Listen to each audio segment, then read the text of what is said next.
It's a new frontier, expanding for all the wrong reasons, with pushy neighbours.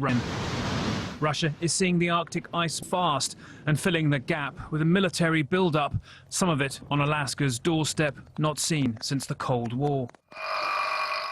Key is a new generation of superweapons like the Poseidon, a 120-mile-an-hour nuclear-propelled stealth torpedo. It's designed, say Russian officials, to sneak past US coastal defences and detonate a warhead, causing a radioactive tsunami to hit the east coast with contaminated water. Experts told CNN the weapon is, quote, very real. It'll be tested in the summer near Norway, whose intelligence head said it's not only the ecological damage that could be bad.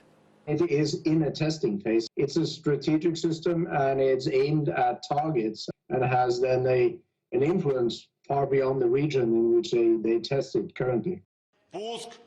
Some said Russian President Vladimir Putin was fantasizing when he revealed this and other new weapons, like the hypersonic Zircon missile in 2018.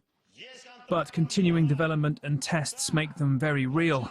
Russia is projecting an image that it's developing new technologies, and this, of course, is destabilizing the strategic balance. They are now starting to develop those capabilities that could reach the United States and its NATO allies. That's not all Russia is up to. CNN has obtained satellite images revealing the persistent build-up of Russian bases along its northern coastline, part of what a US State Department official called a military challenge.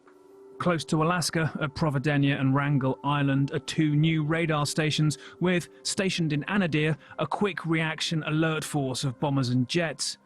West in Kotelny, a thin strip of land has seen, over 7 years, the slow growth of a large airstrip. And in Nagurskoye, in the northernmost point, is another base that's sprung up since 2015, one of several in the Arctic decorating the colours of the Russian flag. Nagurskoye and the nearby airfield of Rogachevo are both home to MiG-31 jets, recent arrivals. And further west at Olenja Guba on the Kola Peninsula, over the past 4 years, experts believe a storage facility has slowly been built up for the Poseidon torpedo. Russia has had its eye on being the Arctic power for years and is now moving to make that happen.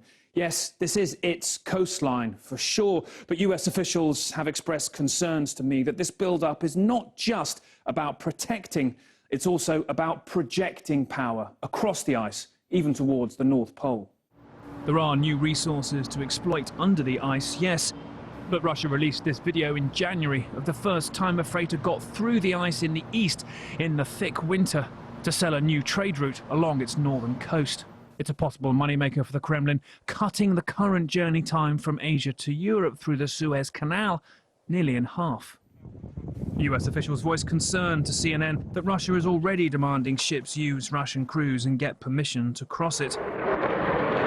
In response to Russia's build-up, the US has sent B-1 bombers to fly out of and Marines to train in Norway.